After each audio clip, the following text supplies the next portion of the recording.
ભરૂચ જિલ્લાના અંકલેશ્વર શહેરના 3 રસ્તા સર્કલથી ભરૂચના નાકા સુધીના વિસ્તારમાં લોકો દ્વારા કરવામાં આવેલ ગેરકાયદેસર દબાણને પાલિકા દ્વારા દૂર કરવામાં આવ્યું।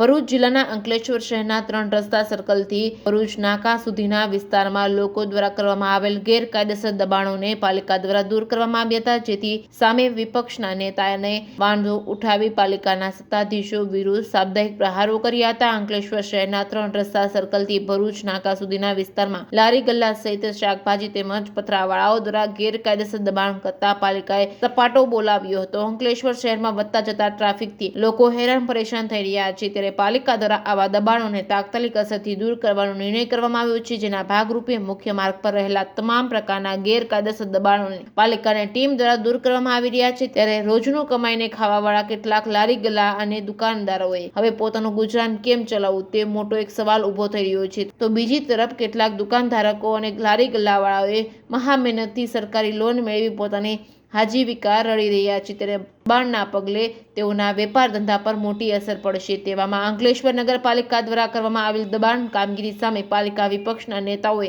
વાંધો ઉઠાવીને જણાવ્યું હતું કે જે વિસ્તારમાંથી દબાણો હટાવવા જોઈએ ત્યાં પાલિકા દ્વારા કોઈ પણ પ્રકારની કામગીરી કરવામાં આવી નથી અને માર્ગથી દૂર રહેલા દબાણો દૂર કરી ગરીબ અને મધ્યમ વર્ગના લોકોને પાલિકા દ્વારા પરેશાન કરવામાં આવતા હોવાના વિપક્ષ નેતાએ આક્ષેપ કર્યા છે।